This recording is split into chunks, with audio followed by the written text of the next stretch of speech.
Hello friends, मैं राकेश आज आप लोगों को कक्षा 10 का विज्ञान लेकर प्रस्तुत हूँ। कक्षा 10 के विज्ञान में आज हम आपको भौतिक विज्ञान पढ़ाएंगे और भौतिक विज्ञान का पहला लेसन प्रकाश के बारे में आज हम आपको जानकारी देंगे। तो आइए हम प्रकाश के बारे में आपको एक दैनिक उदाहरण देते हुए इसको स्पष्ट करते हैं। आप लोग कभी रात के अंधेरे में किसी कमरे में प्रवेश करते हैं तो वहाँ कोई वस्तुएं नहीं दिखाई देती है, लेकिन जब हम कोई टार्च जलाते हैं तो वहाँ रही सभी वस्तुएं स्पष्ट दिखलाई देने लगती हैं, और जब टार्च ऑफ कर देते हैं तो पुनः वो कुछ भी नहीं दिखाई देता है।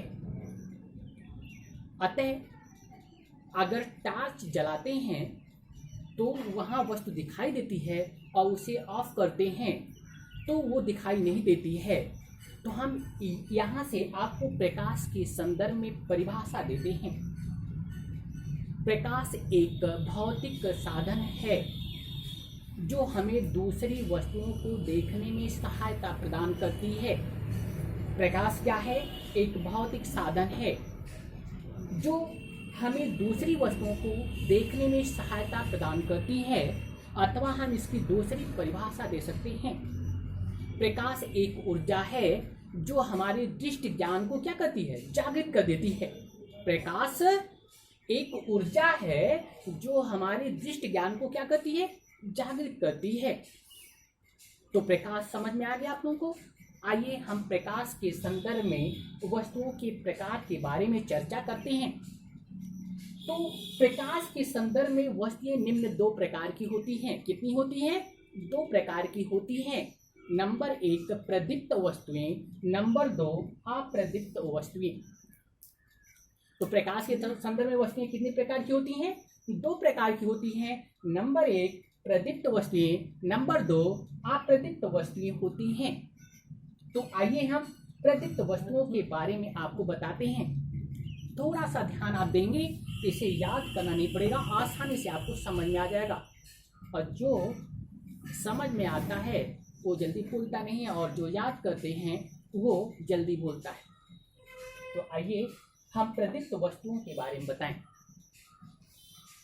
ऐसी वस्तुएं जो स्वतः प्रकाश का उत्सर्जन करती है, ऐसी वस्तुएं जो स्वतः प्रकाश का उत्सर्जन करती है वह प्रदीप्त वस्तुएं कहलाती है।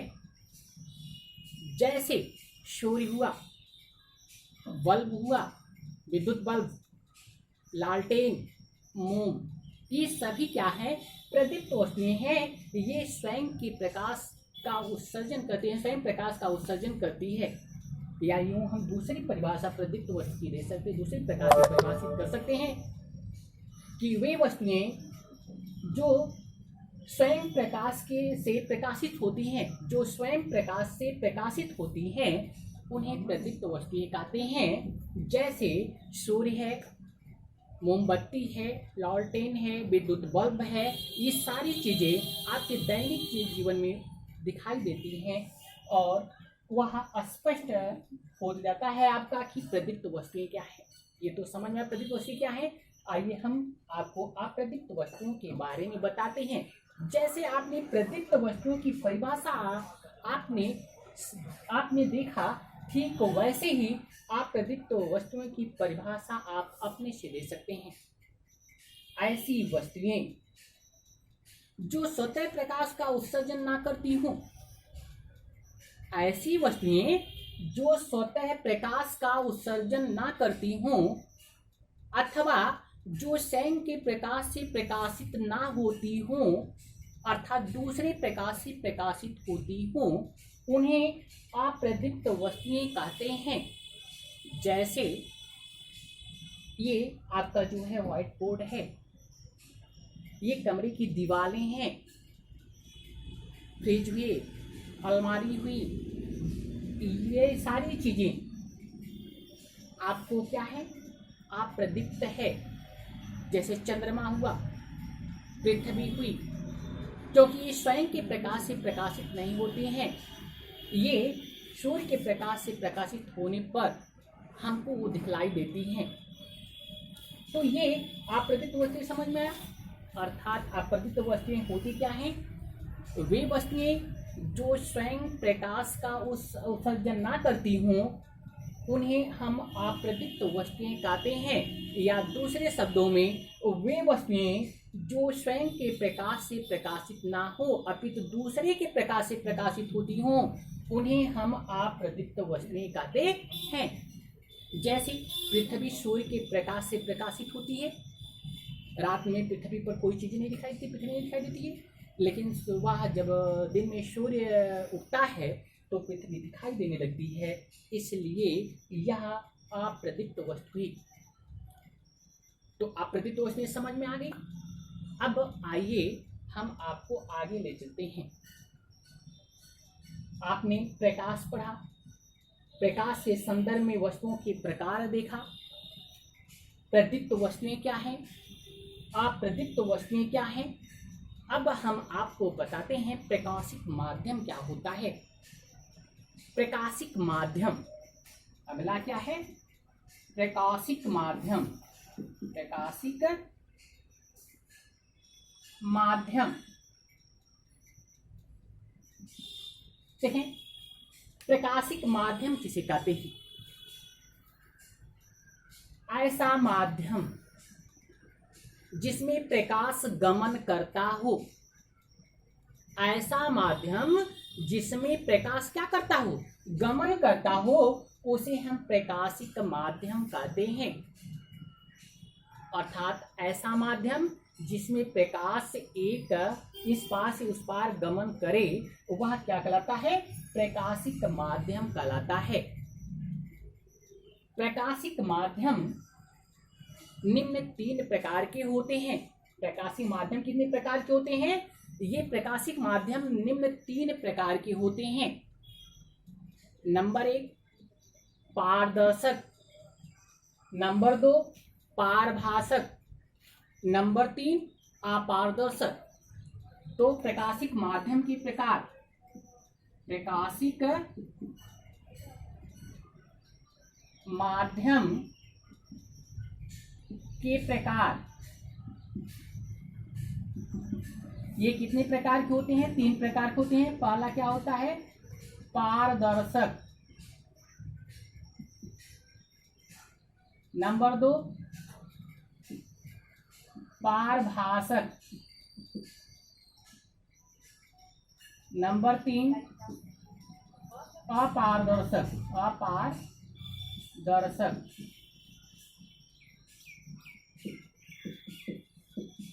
तो ये प्रकाशिक माध्यम 3 प्रकार के होते हैं।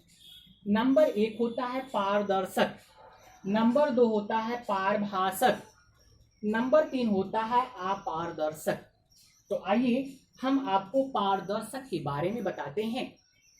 पारदर्शक होता क्या है? तो पारदर्शक की परिभाषा हम आपको देते हैं। ऐसा माध्यम जिसमें प्रकाश एक छोर से दूसरे छोर तक आर पार गमन करता हो। पारदर्शक क्या है? ऐसा माध्यम जिसमें प्रकाश एक छोर से दूसरे छोर तक आर पार, या यूं कह सकते हैं ऐसा माध्यम जिसमें प्रकाश इस पार से उस पार गमन करता हो उसे पारदर्शक कहते हैं। जैसे स्वच्छ कांच आप देखे होंगे, जैसे टार्च है, टार्च के आगे उसमें क्या कांच लगा होता है, जलाते हैं तो उससे आर पार प्रकाश जाता है, आगे हमको दिखाई देती है वस्तुएं। तो वह कांच कैसा हुआ? पारदर्शक, क्योंकि प्रकाश इस पार से उस पार गमन कर रहा है। प्रकाश इस पार से उस पार क्या कर रहा है? गमन कर रहा है, इसलिए पारदर्शक हुआ, क्योंकि आर पार गमन कर रहा है। प्रकाश उस माध्यम में आर पार गमन कर रहा है, इसलिए वह पारदर्शक माध्यम हुआ। तो हमने उदाहरण दिया, जैसे कांच, स्वच्छ कांच, जल, ये सब आपकी कैसे हैं? पारदर्शक हैं। अब आते हैं पारभासक। पारभासक क्या होता है? इसकी परिभाषा हम आपको देते हैं। ऐसा माध्यम जिसमें प्रकाश का आंशिक भाग आर पार गमन करे। ऐसा माध्यम जिसमें प्रकाश का आंशिक भाग आर पार गमन करे वह पारभासक कहलाता है। और पारदर्शक क्या होता है? ऐसा माध्यम जिसमें प्रकाश का अधिकांश भाग आर पार गमन करता है वो पारदर्शक कहलाता है। लेकिन पारभासक क्या कहलाता है? ऐसा माध्यम जिसमें प्रकाश का आंशिक भाग आर पार गमन करता है वह पारभासक कहलाता है। जैसे घिसा हुआ कांच। एक सिंपल उदाहरण हम आपको देते हैं। लैंप के जो ग्लास होते हैं, शीशे जो होते हैं, जब उन्हें हम अच्छे से साफ करते हैं और साफ करके लगाते हैं तो उसका प्रकाश हमें ज्यादा दिखाई देता है। उस समय वह कांच जो होता है पारदर्शक कहलाता है, क्योंकि अधिकांश भाग प्रकाश आर पार गमन हुआ। और जब वही लैंप 3-4 दिन जलाते रहते हैं, उनको साफ नहीं करते हैं, तो वो धुंधला हो जाता है और तब हम उसे जलाते हैं तो उसका कम भाग आर पार जाता है, कम वस्तुएं हमें स्पष्ट दिखाई देती हैं। तब वस्तुएं हमको क्या होती हैं? अस्पष्ट दिखाई कम देती हैं, क्योंकि उसका प्रकाश कम हो जाता है। तो उस समय वह ग्लास, वह कांच जो क्या होगा? पारभासक की भांति व्यवहार करेगा। तो समझ में आ गया होगा। अब आते हैं अपारदर्शक। अपारदर्शक क्या है? ऐसा माध्यम जिसमें प्रकाश आर पार गमन ना करता हो। ऐसा माध्यम जिसमें प्रकाश आर पार गमन ना करता हो, ऐसे माध्यम को हम अपारदर्शक कहते हैं। क्या कहते हैं? अपारदर्शक कहते हैं। जैसे ये आपका व्हाइट बोर्ड है, अगर हम तार जलाते हैं तो प्रकाश इसी से बाहर वापस जाएगा, लेकिन उस पार नहीं जाएगा। इसलिए क्या है? अपारदर्शक माध्यम है। कैसा है? अपारदर्शक माध्यम है। जैसे आपके ये दीवारें हैं, ये अपारदर्शक हैं। तो ये लकड़ी के मेज हैं, कुर्सी हैं, ये सारी चीजें क्या हैं? अपारदर्शक हैं। तो अब आपको प्रकाशिक माध्यम की प्रकार समझ में आ गए होंगे। कितने प्रकार के होते हैं, ये कौन कौन होते हैं और इनका एग्जाम्पल क्या है, उदाहरण क्या है, सारी चीजें हमने आपको दे दिया। प्रकाशिक माध्यम कितने प्रकार के होते हैं? 3 प्रकार के होते हैं। पारदर्शक, पारभासक और अपारदर्शक। हमने बताया पारदर्शक क्या है? ऐसा माध्यम जिसमें प्रकाश का अधिकांश भाग आर पार गमन करता है। ऐसा माध्यम जिसमें प्रकाश का अधिकांश भाग आर पार गमन करता है वह पारदर्शक कहलाता है। जैसे स्वच्छ कांच, जल, ठीक है। तो ये सब क्या है? पारदर्शक हैं। पारभासक ऐसा माध्यम जिसमें प्रकाश का आंशिक भाग आर पार गमन करे वह पारभासक माध्यम कहलाता है। जैसे घिसा हुआ कांच, गंदा जल या तेल में भीगा हुआ पेपर, कागज, ये पारभासक के एग्जाम्पल हैं। अब आता है अपारदर्शक। ऐसा माध्यम जिसमें प्रकाश आर पार गमन ना करता हो अपारदर्शक माध्यम कहलाता है। जैसे व्हाइट बोर्ड हो गया, दीवारें हो गई, कुर्सी, मेज, ये सारी चीजें अपारदर्शक है। अब तो ये समझ में आ गया प्रकाश क्या होता है, प्रकाश के संदर्भ में वस्तुएं कितने प्रकार की होती हैं, प्रकाशिक माध्यम क्या होता है, प्रकाशिक माध्यम के प्रकार कितने हैं, पारदर्शक क्या होता है, पारभासक क्या होता है, अपारदर्शक क्या होता है। तो आगे हम चलते हैं। अब हम प्रकाश की किरण के बारे में बताएंगे। प्रकाश आपने पढ़ लिया। अब प्रकाश किरण क्या होती है ये देखें।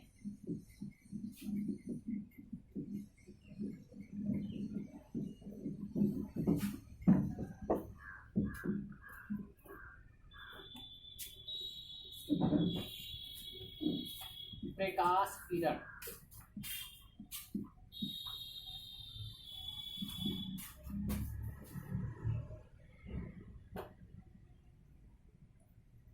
प्रकाश की किरण क्या होती है? प्रकाश किरण क्या होती है? किसी समांग माध्यम, समांग, यहाँ एक शब्द आया समांग।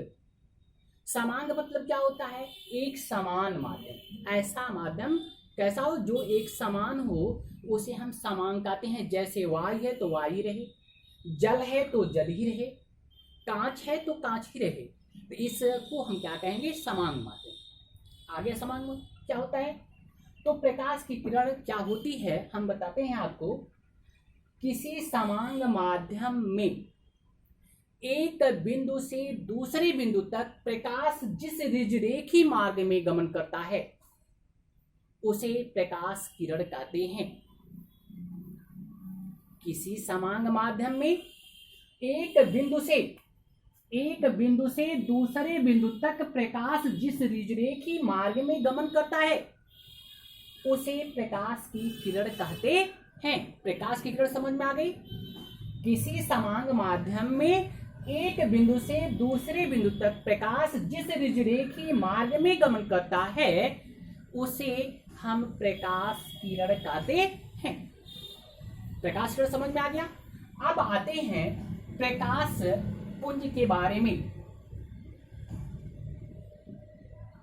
प्रकाश पुंज, ठीक है। प्रकाश पुंज क्या है? यही प्रकाश किरणें जब एक साथ एक समूह में चलती हैं तो उन समूह को ही हम क्या कहते हैं? प्रकाश पुंज। या यहां पर हम आपको बताते हैं प्रकाश पुंज क्या है। एक साथ चलने वाली कई प्रकाश किरणों के समूह को प्रकाश पुंज कहते हैं।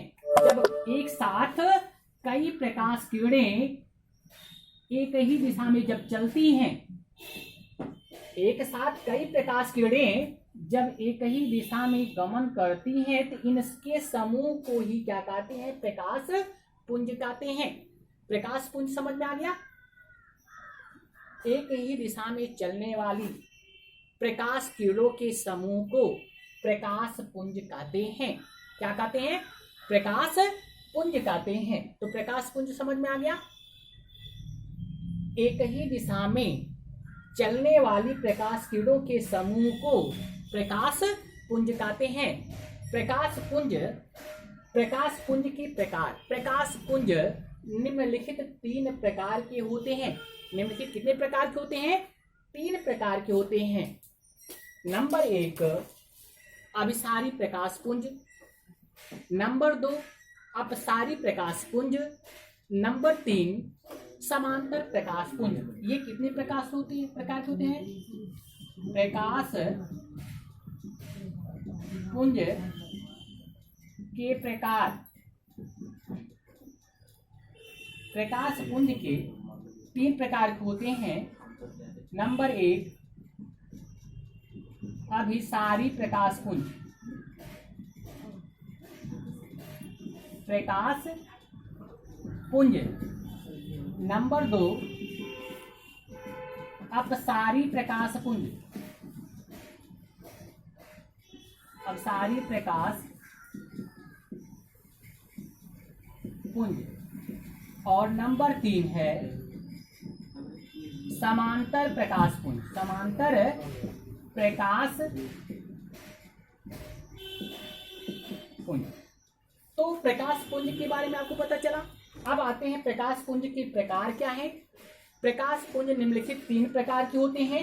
नंबर 1 अभिसारी प्रकाश पुंज, नंबर 2 अपसारी प्रकाश पुंज, नंबर 3 समांतर प्रकाश पुंज। तो आइए सबसे पहले हम आपको अभिसारी प्रकाश पुंज बताएं।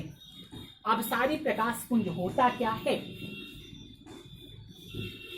तो अभिसारी प्रकाश पुंज के बारे में हम आपको बताते हैं। इसकी परिभाषा क्या होती है। जब प्रकाश किरणें किसी एक बिंदु पर मिलती हुई प्रतीत होती हो, जब कई प्रकाश किरणें किसी एक बिंदु पर मिलती हुई प्रतीत होती हो तो ऐसे प्रकाश किरणों के समूह को या ऐसी प्रकाश पुंज को हम अभिसारी प्रकाश पुंज कहते हैं।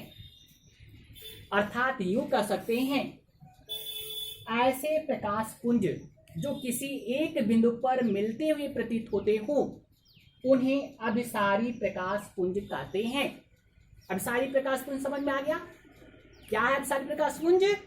ऐसे प्रकाश पुंज जो किसी एक बिंदु पर मिलते हुए प्रतीत होते हो उन्हें अभिसारी प्रकाश पुंज कहते हैं। नंबर 2, अपसारी प्रकाश पुंज। ठीक ऐसी इसी प्रकार परिभाषा में इसकी दे सकते हैं। ऐसे प्रकाश पुंज जो किसी एक बिंदु से आते हुए प्रकाश किरणें दिखलाई देती हों। ऐसे प्रकाश पुंज जो किसी एक बिंदु से आते हुए दिखलाई देते हों, ऐसे प्रकाश पुंज को अपसारी प्रकाश पुंज कहते हैं। जैसे इस प्रकार से ये जो प्रकाश किरणें के समूह हैं इसे हम अपसारी प्रकाश पुंज कहेंगे, और ये जो है ये अपसारी है, ये अभिसारी प्रकाश पुंज है, ये अपसारी है। तो अभिसारी और अपसारी समझ में आ गया। माने ऐसे प्रकाश पुंज जो किसी एक बिंदु पर मिलते हुए प्रतीत होते हों उन्हें अभिसारी प्रकाश पुंज कहते हैं, और जो किसी एक बिंदु से फैलते हुए प्रतीत होते हों या किसी एक बिंदु से आते हुए प्रतीत होते हों उन्हें अपसारी प्रकाश पुंज कहते हैं। उन्हें हम क्या कहते हैं? अपसारी प्रकाश पुंज कहते हैं। इसके बाद आता है समांतर प्रकाश पुंज। समांतर प्रकाश पुंज क्या है? ऐसे प्रकाश पुंज जिनकी क्रिया रेखाएं परस्पर समांतर हों। ऐसे प्रकाश पुंज जिनकी क्रिया रेखा परस्पर क्या हो? समांतर हो, उन्हें समांतर प्रकाश पुंज कहते हैं। उन्हें हम क्या कहते हैं? समांतर प्रकाश पुंज कहते हैं। अब तो आपको समझ में आ गया होगा कि प्रकाश पुंज के प्रकार क्या है, अपसारी प्रकाश पुंज क्या है, अपसारी प्रकाश पुंज क्या है और समांतर प्रकाश पुंज क्या है।